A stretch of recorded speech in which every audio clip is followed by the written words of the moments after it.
Hello, everyone. It's Pat Leishman here. I chose as my essay topic the pastoral theology of hope. I really felt that hope spoke to me as I was reading through all of the Nowen books that we've been reading for the course. I started with the definition of hope. It is a biblical term, and it really has two components to it, two major components. The first one being the expectation or the hope that God will fulfill promises based on what he's done in the past. That's a huge part of it, and that's a big part of how we live today.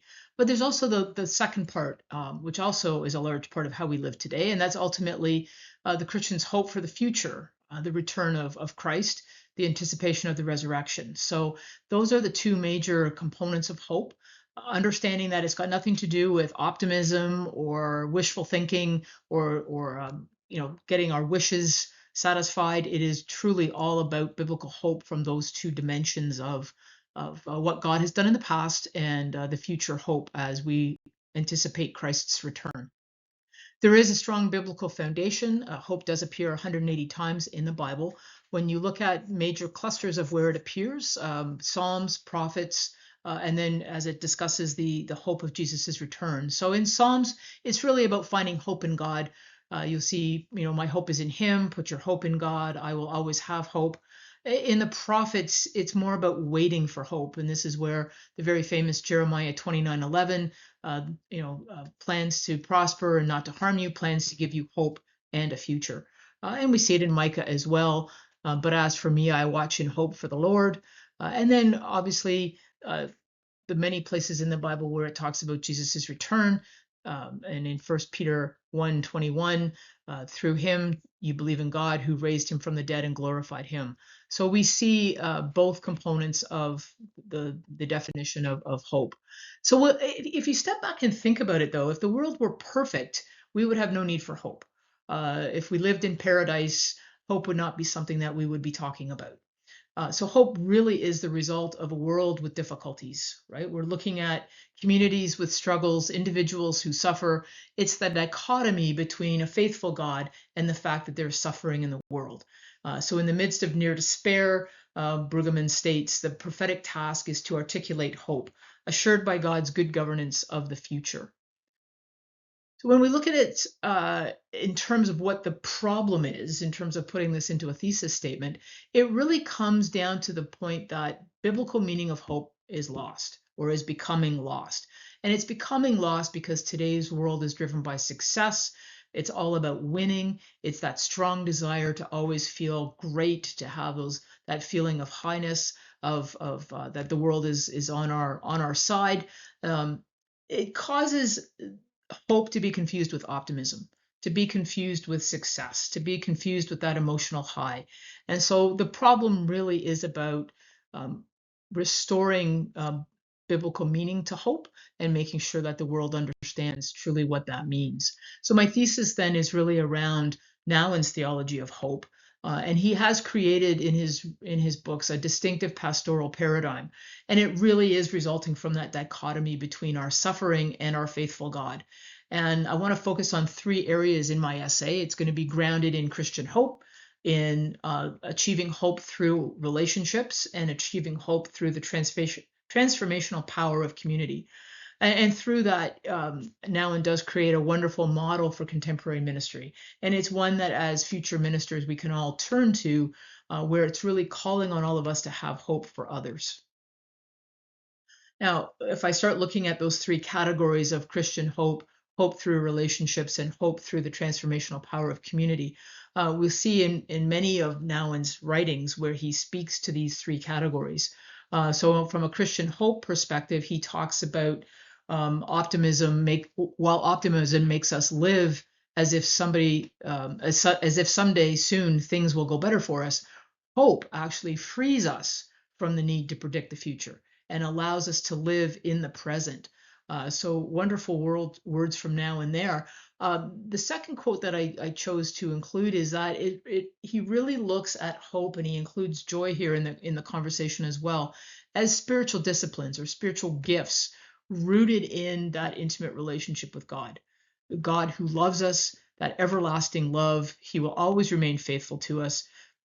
You hope in God, you rejoice in God's presence, even when things are going wrong. So Christian joy, Christian hope is not about things going right. It's about having faith in God and knowing that He's always there with us through difficult times. And it's that which allows us to continue and sustain our hope. So really looking at it as leaders, becoming people of hope whose strength is based on God's promise. And it's the same promise He gave to Abram, to Moses, and any Christian who points to new life over death. It's that futuristic Christian hope, and the doctrine of hope, as Moltmann helps us understand, embraces both the object hoped for and also the hope inspired by it. So it really truly is about keeping our focus, keeping our eyes on Jesus, looking at hope through relationships. Um, Now and really helps us understand that when personal concern is sustained by a continuously growing faith in the value and meaning of life, the deepest motivation, I really like this quote from Now, and the deepest motivation for leading our fellow human beings to the future is hope. I found that incredibly powerful. For hope makes it possible to look beyond the fulfillment of urgent wishes and pressing desires, and often offers a vision beyond human suffering and even beyond death. So continuing in that second category of looking at hope through relationships, during our life, we become more aware not only of our crying loneliness, and again, this goes back to as future pastors or ministers, looking at our own brokenness, our own loneliness, and using that as a kickoff point to start to introduce compassion, start to introduce hospitality as we're looking at hope and how hope can move through this. So really looking at our own loneliness, our own solitude, but also of our real desire for a solitude of the heart. We come to the painful realization not only of our cruel hostilities, but also of our hope to receive our fellow humans with unconditional hospitality. So this really opens the door, as I mentioned, for wonderful discussions around hospitality, around compassion. Um, and so I think it's also important that when we think about people in our lives that have given us hope and have increased the strength of our soul, we might discover that they were not advice givers, as Nouwen says, or warners, warning of danger, or moralists, but the few who were able to articulate in words and actions the human condition in which we participate, and who encouraged us to face the realities of life, to give us that hope to move forward in that way through relationships in our lives. And the third area I wanted to focus on in the essay is really about the transformational power of community. It's a place where we can hopefully and joyfully wait for God together. And it's not just about sitting and waiting together. It's about, while we're doing that, affirming each other, and also in the realization that in the center of our waiting, we have the first intimacy with God. And so just a wonderful way to look at that through community.